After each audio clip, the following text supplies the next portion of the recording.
로마서 1장부터 11장까지 사도 바울은 구원받는 것이 뭐냐, 어떻게 구원을 받느냐, 구원받음에 대해서 이야기한 다음에 12장부터 그럼 구원받은 자로서 어떻게 살아야 되느냐, 이거를 말해주고 있습니다. 구원받은 자로 어떻게 살아야 되느냐, 이걸 말해주면서 우리에게 들려주는 첫 번째 구체적이고 추상적이지 않고 뜬구름 잡는 게 아니라 아주 구체적이고 명확한 첫 번째 권면, 14절에 보면 이렇게 나오죠. 너희를 박해하는 자를 축복하라. 축복하고 저주하지 말라. 여러분, 이 말씀 들을 때 어떤 마음이 드십니까? 아멘, 이 말이 나오나요? 아니면 이 아멘이라고 하는 대답이 좀 꺼려지시나요? 만약에 이런 상황이면 아멘 할 수 있을지도 모르겠어요. 나는 예수를 믿습니다. 너 예수 믿으면 가만 안 둬 하면서 이렇게 핍박할 때, 딱 요 상황에서 저 오늘 주일날 교회 가겠습니다. 교회 가지 마, 예수 믿지 마, 가만두지 않겠어. 딱 요런 상황에서 예수님을 믿고 영접하고 신앙생활하면서 사는 거라면, 나를 교회 가지 못하고 예수 믿지 못하게 만드는 그 사람을 불쌍하게 여기며 저 사람도 예수 믿고 구원받게 해주세요 라고 하면 이렇게 축복해 줄 수 있을지 모르겠어요. 그런데 여기서 말하는 박해하는 자를 좀 바꿔서 좀 더 현실적으로 나를 힘들게 하는 사람, 나를 골탕 먹이는 사람, 나를 괴롭게 하는 사람이라고 바꾸면 어떻게 될까요? 그 사람에 대해서 저주하지 마라, 축복해 줘라 라고 하는 말씀, 이게 소위 하나님이 그 믿는 자들에게 요구하는 내용이신데, 이거 어떻게 받아들일 수 있겠습니까? 나를 힘들게 하는 사람, 내 친구일 수도 있고, 교회 다니는 어떤 집사님일 수도 있고, 권사님일 수도 있고, 그리고 목사님일 수도 있고, 누군가 다른 사람일 수도 있고, 나랑 친하게 지내면서 신앙생활 해오던 그 사람일 수도 있고, 근데 갑자기 오해가 생기고 관계가 틀어지면서 나를 힘들게 하고 어렵게 할 때, 그리고 아예 좀 더 정말 사기치려고 다가와서 내게 사기를 쳤던 사람, 나를 해코지했던 사람, 축복하라. 우리가 이 말씀을 대함에 있어서 한 가지 중요한 전제를 먼저 살피고 가야 이 말씀을 어떻게 대할 건지가 이해가 될 수 있을 것 같아요. 괴롭히고 박해하는 자를 저주하지 말고 축복하라는 말, 그 속에는 예수님을 믿고 구원받은 사람에게 얼마든지 그를 괴롭히는 자가 찾아와서 얼마나 힘들게 하는지, 힘들게 하는 그를 향해서 저주하고 싶을 정도로 말도 안 되는 상황이 얼마든지 생길 수 있다, 이거를 전제하고 있습니다. 이 상황이 믿는 자에게 생길 수 있다라는 것을 알지 못하면 우리가 읽은 이 본문의 말씀은 이거 해라 저거 해라 라고 하는 감당하기 어려운 말씀이 되고 말아요. 도덕적 명령으로 끝나고 또 하나의 율법 규정이 되어서 남을 정죄하는 수단이 됩니다. 나는 용서했는데 너 왜 용서 안 하냐? 라고 하면서 서로를 정죄하는 수단이 되고 말아요. 본문에 나열되어 있는 권면들은 예수 믿는 사람이면 당연히 해야 돼, 나쁜 사람과 마주치면 그 사람 앞에 착하게 굴어서 그를 감동시키는 일을 해야 돼 라고 간단하게 설명하기에는 그 내용이 깊지요. 우리는 예수님을 믿는 사람에게 왜 어려움이 찾아올 수 있는가, 그것도 저주하지 말고 축복하라는 권면을 해야 될 만큼 막 저 사람을 막 저주하고 싶은 마음이 절로 생길 수밖에 없는 그런 상황이 왜 찾아오는가를 이해해야 됩니다. 이걸 이해하기 위해서 배너라고 하는 영화를 한번 소개해 볼게요. 1959년대 상영되었던 배너라고 하는 영화가 있어요. 그런데 여러분, 이 배너라고 하는 영화가 3시간 반 되는 영화거든요. 굉장히 길어요. 그런데 이 배너라고 하는 영화의 이야기는 배너 이야기가 아니라 예수님 이야기예요. 그런데 물론 예수님의 모습은 영화 끝에 가서 정말 영화 끄트머리에 다 가가지고 십자가에 달리신 예수님의 등 밖에는 예수님은 나오지 않아요. 그래서 이 영화 처음 시작하면서 끝까지 보여주는 사람은 누구냐면 배너밖에 안 보여요. 배너라고 하는 사람으로 시작해서 끝나요. 근데 이 전체 이야기는 예수님 이야기예요. 왜요? 그의 삶이 예수님을 담아내고 있거든요. 삶이라는 건 그런 것 같아요. 추상적인 성경에 나와 있는 사랑, 온유, 믿음, 소망, 오래 참음, 자비, 양선, 충성 이런 말들 굉장히 추상적이잖아요. 설명으로 이걸 어떻게 이 단어와 이 단어가 어떻게 다른지, 자비와 양선, 사랑 어떻게 다른지 설명해 보려고 하면 얼마나 어려워요. 국어사전 찾아봐야 되겠죠. 그런데 이러한 추상적으로 느껴지는 이러한 용어들이 우리가 살아가는 삶 속에서 구체적으로 경험이 되고 그 의미가 살아나는 거 아니겠어요? 우리가 살아내야 되는 그 삶의 이 내용이 거기서 비로소 모양을 갖추게 돼요. 그러기 위해서 그의 삶이 만들어져 가는 거예요.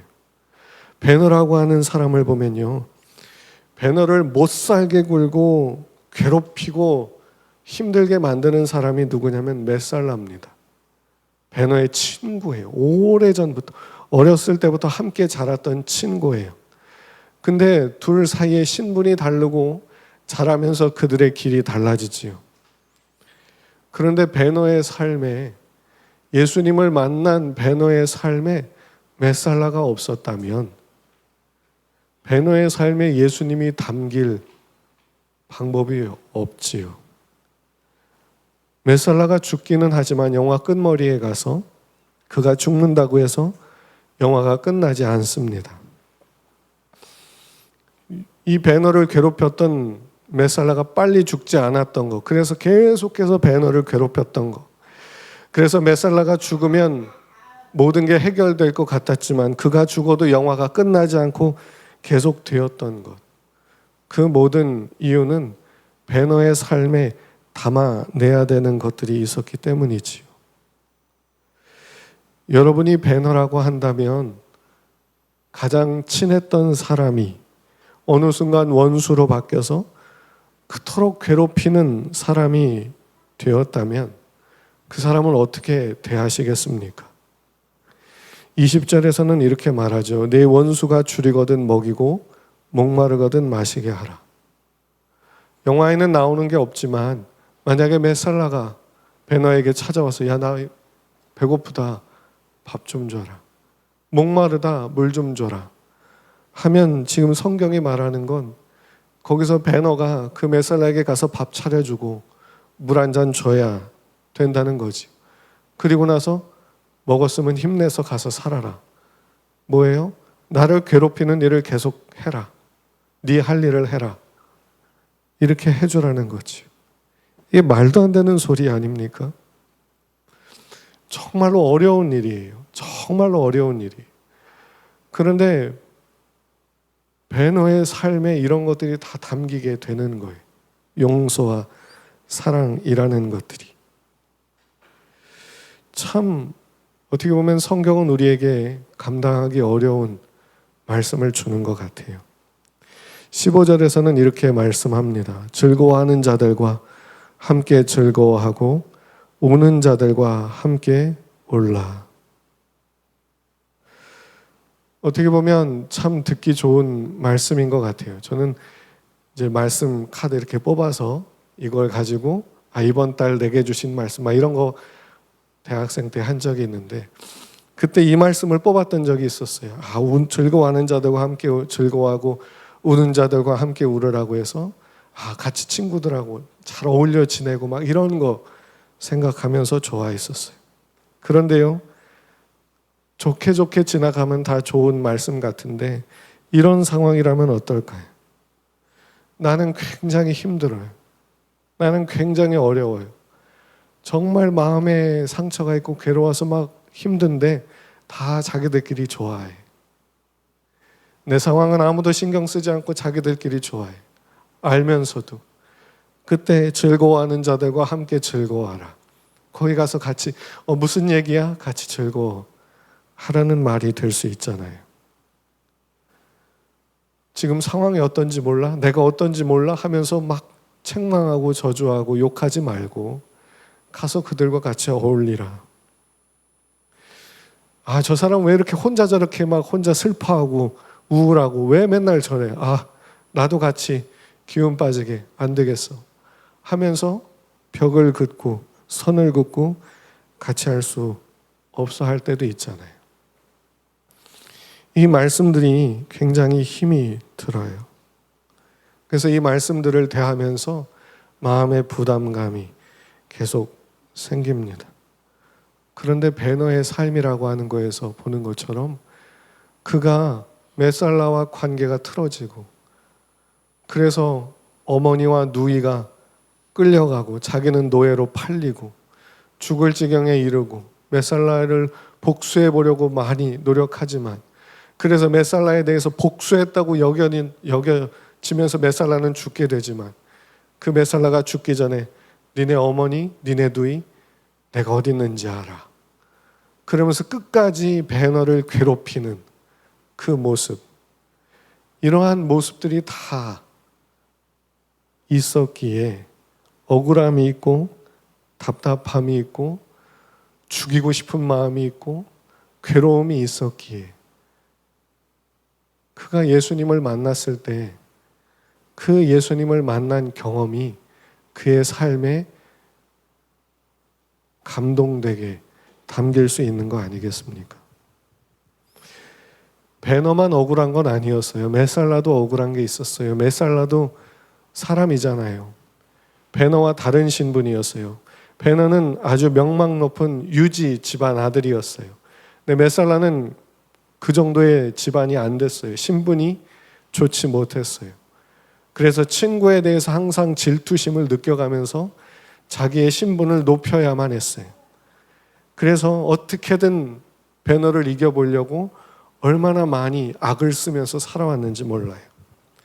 잘난 척하는 베너를 자기가 느끼기에는 어떻게든 이겨서 짓눌러 보려고 하는 그에게도 그런 아픔이 있었지요. 둘 사이에 끊임없이 죽고 죽이는 질투하고 시기하고 미워하는 그런 것들이 영화 내내 담겨 있게 됩니다. 그런데 나중에 베너가 예수님을 만나서 이렇게 말해요.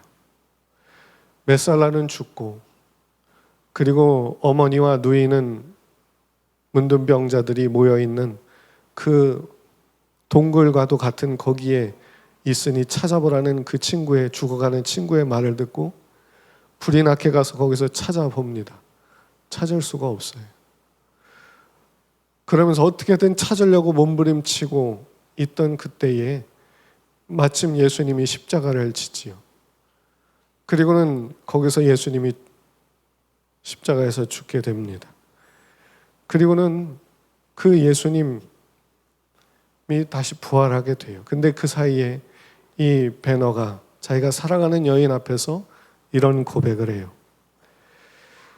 그분이 돌아가시기 직전에 이렇게 말하는 걸 들었어.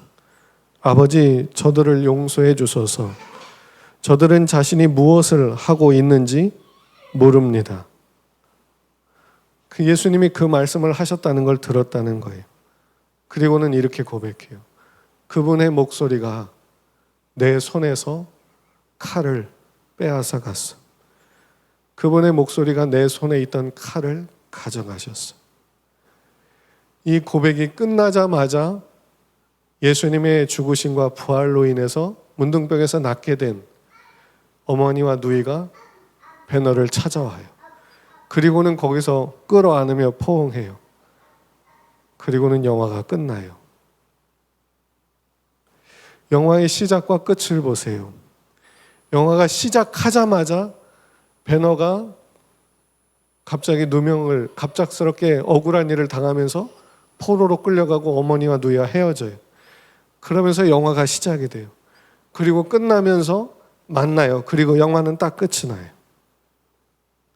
헤어졌던 어머니와 누이와 다시 만나게 되는 것. 이게 영화의 전체 스토리예요. 가족과 헤어졌다 만나는 것. 이게 다예요. 그런데 그 사이에 얼마나 많은 내용이 들어있는지 모릅니다. 죽다가 살아나는 일이 있고, 친구와 의절하는 모습까지 있고, 목숨을 걸고 다투는 모습이 들어가고, 그리고는 예수님을 만나서 그 친구를 향해 평생 영화가 시작되면서부터 가지고 있던 복수의 칼을 내려놓는 것이 나타나게 되지요.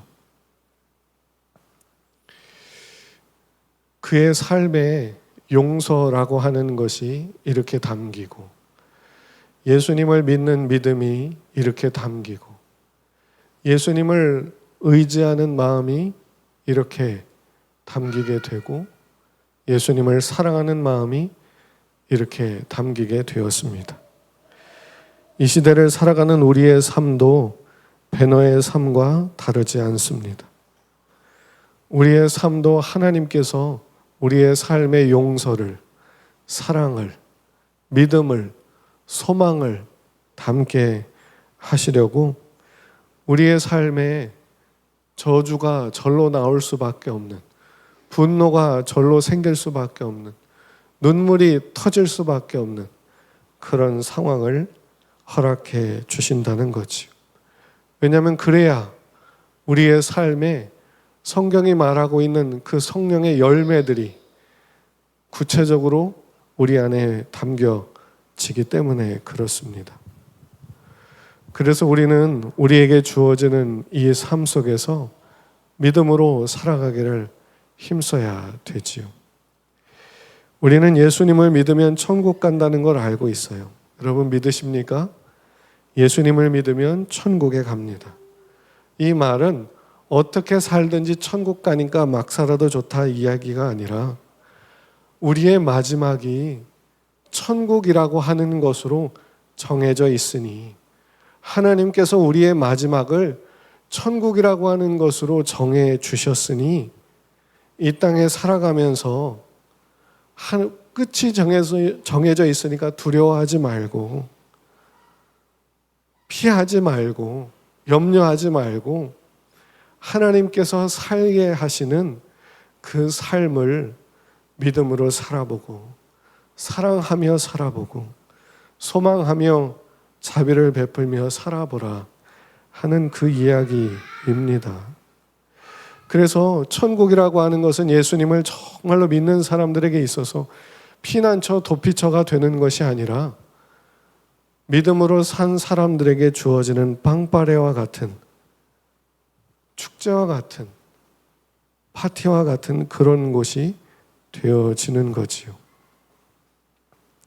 하나님께서 우리에게 말씀하시는 것은 이런 내용입니다. 너희는 부활할 것이다. 내 나라 천국에서 영원히 살게 될 것이다. 그러니 이 구원을 내가 살아가야 되는 그 구체적인 삶의 자리에서 적용시키며 믿으며 그 영광을 누리며 살아보거라 해주시는 거지. 그런 맥락의 말씀들이 오늘 우리가 읽은 이 본문의 말씀들이라 할 수 있습니다. 이러한 맥락을 알지 못하고 그냥 저주하지 말고 축복해, 보복하지 마, 내가 갚을 거야 라고 하면 이 명령은 감당할 수 없는, 정말 참아내기 힘들고 견뎌내기 힘든 그러한 말씀들이 되고 맙니다. 그래서 이러한 말씀을, 이러한 걸 모르고 그냥 억지로 지켜내려 하다 보면 항상 억울하고 항상 분하고 항상 답답하고 속상한 것밖에 남는 게 없는 삶이 되고 말지요. 여러분, 하나님께서 우리의 삶을 붙들고 계심을 믿으시기를 바랍니다. 하나님께서 우리의 삶을 붙들고 계시고 우리 영혼을 붙들고 계시며 우리 인생을 붙들고 계십니다. 예수 믿는 자에게 하나님께서 끝까지 천국 가는 은혜를 주시고 그를 끝까지 견인하며 이끌어 가시는 그 은혜는 아무렇게나 살아도 끌고 간다는 의미가 아니라 거기에서 넘어지고 자빠지고 주님의 말씀대로 살아보려고 애를 쓰며 수고하더라도 억울하고 답답하고 비참하게 끝나지 않도록 하나님이 그 끝을 천국으로 아름답고 귀하고 소중하게 마감지어 주신다는 거지. 그러니까 그렇게 믿음으로 사는 걸 멈추지 말고 중단하지 말고 힘을 내서 끝까지 살아가라고 권면해 주시는 말씀으로 우리가 받을 수 있어야 합니다. 이 믿음을 가지면, 이 믿음을 정말로 우리가 갖게 된다면 좋은 표정을 지으며 마음의 넉넉함을 가지고 비로소 다른 이들을 축복하고 저주하지 않을 수 있게 되지요. 어느 목사님은 이런 말을 했어요. 좋은 표정을 짓는 일은 우리가 어떤 인생을 살고 있는지, 부름받은 우리의 역할이 무엇인지 알게 될 때 할 수 있습니다. 부름받은 우리의 인생이 무엇인지 알게 될 때, 하나님께서 축복하고 천국으로 이끄시는 삶이 무엇인지 알게 될 때, 비로소 좋은 표정을 지으면서 사람들에게 축복할 수 있다는 거지요. 인상 쓰고 악을 쓰고 무표정으로 냉랭하게 살지 않고 좋은 표정을 지으면서 살아가는 그것이 정말로 하나님을 믿는 믿음의 삶이 아니고는 가질 수 없는 삶이라는 거지요. 그런 이러한 마음을, 이러한 믿음을 갖지 않으면 웃는 사람을 보면 아니 이렇게 힘든데 혼자 웃어? 이런 분위기 파악 못하고 혼자 웃어? 하고 손가락질 하게 됩니다. 16절에서는 이렇게 말해요. 서로 마음을 같이 하며 높은 데 마음을 두지 말고 도리어 낮은 데 처하며 스스로 지혜 있는 채 하지 말라. 하나님께서 우리에게서 보고자 하시는 것은 우리의 삶이 비록 감당하기 어려운 삶이지만 하나님께서 우리를 붙들어 주고 계심을 믿고 거기서 굳게 서서 일어나서 좋은 표정을 지으면서 사람들의 마음을 살펴보고 그들과 함께 웃고 함께 울고 그러면서 저주하지 말고 축복하고 선을 베푸는 모습입니다. 이러한 참된 하나님의 자녀된 예수님을 닮은 이 삶을 살아가라고 우리에게 그 어려움들이 허락되어지는 거지요. 이러한 하나님의 은혜와 섭리를 모르면 우리가 오늘 읽은 본문의 말씀은 그저 매뉴얼이 되고 말아요. 이렇게 해라 저렇게 해라. 하나님의 우리를 붙들어 주시고 계신 은혜를 알지 못하면 이 본문의 말씀은 매뉴얼이 되고 우리 얼굴에서는 웃음기는 다 사라져 버려요. 그리고 이렇게 해야지 그리고 하지 못한 자에 대해서 지적질이 늘어나요. 하나님 저 사람은 이렇게 안 사는데 왜 저렇게 잘 삽니까? 왜 염려가 없습니까? 하면서 그를 증오하고 비난하게 되지요.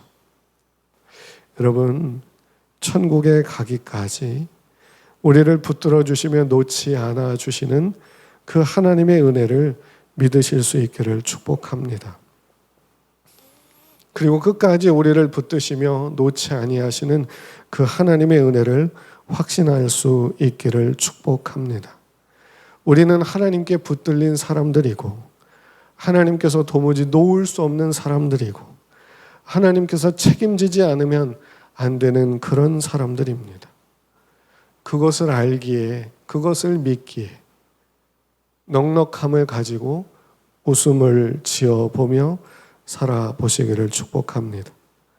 재미있어서 웃는 것을 코미디라고 하고 넉넉해서 웃는 것을 신앙이라고 한대요. 우리는 신앙을 가지고 넉넉히 서서 웃음 지으면서 삶을 살아갈 수 있어야 합니다. 하나님께서 우리를 도와주시고 우리를 위로하시고 권면하시고 붙잡아주고 계십니다. 18절에서는 이렇게 말합니다. 할 수 있거든 너희로서는 모든 사람과 더불어 화목하라.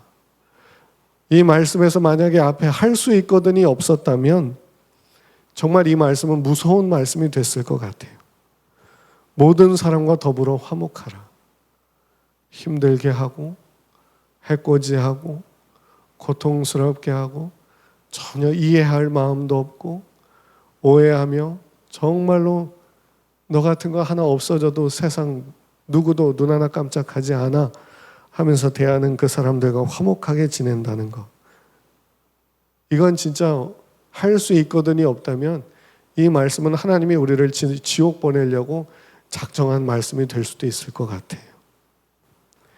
그런데 할 수 있으면, 물론 여기서 할 수 있거든은 할 수 있으면 하고 안 되면 말고 이런 뜻은 아니지요. 할 수 있는 만큼 하라는 거 아니겠습니까? 할 수 있는 만큼.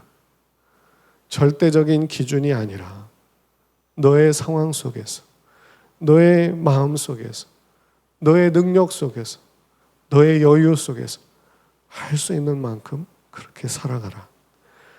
그리고 그러한 모습을 보여서 어떻게 요셉처럼 막 총리가 되는 이런 결과로 마지막에 되어지진 않을지라도 하나님께서 그 영광을 받으시고 천국에서 면류관으로 갚아주실 것이니 하라. 이렇게 말씀하는 거 아니겠습니까? 19절에서는 이렇게 말씀합니다. 내 사랑하는 자들아 너희가 친히 원수를 갚지 말고 하나님의 진노하심에 맡기라. 기록되었으되 원수 갚는 것이 내게 있으니 내가 갚으리라고 주께서 말씀하시니라. 하나님께서 마지막에 모든 결과를 내주신다는 거지요. 마지막에 모든 잘잘못을 하나님이 가려주실 것이고 모든 것들을 하나님이 바로잡아 주신다는 겁니다. 하나님이 다 하신다는 거예요. 그러니 하나님께 대해서 하나님이 아무것도 안 한다고 생각하면서 스스로 원수를 갚고 복수하려고 하지 마라. 오히려 그를 도와줘라. 그를 도와주고 그가 목마를 때 물을 주고 배고플 때 밥을 주고 도와주어라. 하나님의 자녀된 자로서 그 성품을 가지고 드러내면서 살아라 하는 거 아니겠습니까? 여러분, 이러한 삶은요, 하나님이 우리를 붙들어주고 계심을 믿지 못하면 살 수 없어요. 하나님이 우리를 주관해 주시고 계심을 믿지 못하면 살아낼 수 없어요. 억지로라도 할 수가 없어요. 해야지 한다고 해서 이거 할 수가 없어요. 단순한 도덕과 윤리로는 이 말씀을 지켜낼 수가 없어요. 하나님이 이 모든 걸 주관하고 바로잡고 희생하며 헌신하는 자에게 하나님이 마지막에 면류관으로 씌워주시고 그 은혜를 채워주신다는 걸 믿지 않으면요, 이거는 할 수가 없어요. 세상에서 바보가 돼요. 멍청이가 돼요. 어리석은 자가 되고 호구가 돼요. 이건 지혜롭지 못한 삶이거든요. 그런데 하나님이 우리에게 오늘도 이렇게 권면하고 말씀해 주시는 것은 하나님이 붙들고 계시기 때문이지요. 우리가 그 하나님의 말씀대로 지켜내기까지 얼마나 많은 시간이 걸리는지 하나님은 아세요. 그래서 기다리시는 거고, 그래서 용납해 주시는 거고, 그래서 또 권면해 주시는 거고, 그래서 또 용서해 주시는 거예요. 이 배너의 삶의 용서가 담기기까지 3시간 30분이나 되는 긴 영화 시간이 필요했던 것처럼 분노의 칼을 거두고 증오했던 친구를 용서해 주기까지 그 많은 시간이 필요했던 것처럼 우리의 삶에도 하나님의 말씀대로 살아내기까지 얼마나 많은 시간이 필요한지 하나님이 아십니다. 그래서 우리를 위로하시고 도와주고 인도해 주고 계십니다. 우리 인생을 하나님께서 붙들어주고 계심을 믿고 오늘도 좋은 표정을 지어 보며 축복해주고 그렇게 살아가 보실 수 있기를 축복합니다. 억지로 하다가 안 돼서 때려칠 수도 있습니다. 하다가 안 돼서 욕이 나오고 분노가 나오고 속이 상할 수도 있습니다. 다시 또 해보십시오. 다시 또 해보십시오. 하나님께서 그걸 기다려주시고 도와주시고 은혜를 베풀고 계십니다. 빌립보서 2장 12절부터 14절은 이렇게 말합니다. 그러므로 나의 사랑하는 자들아 너희가 나 있을 때뿐 아니라 더욱 지금 나 없을 때에도 항상 복종하여 두렵고 떨림으로 너희 구원을 이루라. 너희 안에서 행하시는 이는 하나님이시니 자기의 기쁘신 뜻을 위하여 너희에게 소원을 두고 행하게 하시나니 모든 일을 원망과 시비가 없이 하라. 아멘. 여기 보면요, 두렵고 떨림으로 구원을 이루래요. 그런데 저는 이 두렵고 떨림으로라고 하는 부분을 해석하는 글들, 또 설교들, 책들을 다 들어봤는데요.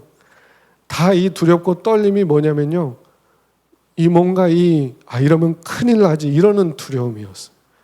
모든 설명과 내용이 말과 언어 표현이 다를 뿐이지 다 그런 맥락이에요. 두렵고 떨림으로 이렇게 막 살다가는 큰일 나지, 이렇게 하다가는 정말 난리 나지 하면서 하나님을 두려워하고 떨려하는 그런, 이렇게 다 설명을 하거든요. 그런데 박영선 목사님은 이렇게 다르게 좀 설명을 하시더라고요. 그런데 저는 이 표현이 너무 좋은 것 같아요. 모든 일을 원망과 시비가 없이 하고 두려움으로 하라. 하나님의 진정성을 인정하라. 하나님의 지혜와 능력을 인정하라. 이런 말씀입니다. 쉽게 생각하지 마라. 하나님의 지혜를 놓치지 마라. 하나님의 성실하심을 놓치지 마라. 네가 보기엔 안 될 것 같으냐? 네가 보기엔 잘못된 것 같으냐? 네게는 부족한 것이 있느냐? 너는 하나님께서 예수를 보냈다는 사실을 잊지 말라. 이것이 두렵고 떨림으로의 의미입니다. 이렇게 설명을 해요. 이게 무슨 말이냐면 하나님께서 우리를 자녀 삼아 주셔서 그 은혜로서 우리를 예수님과 묶어버려서, 예수님과 연합됐다는 게 묶였다는 거 아닙니까?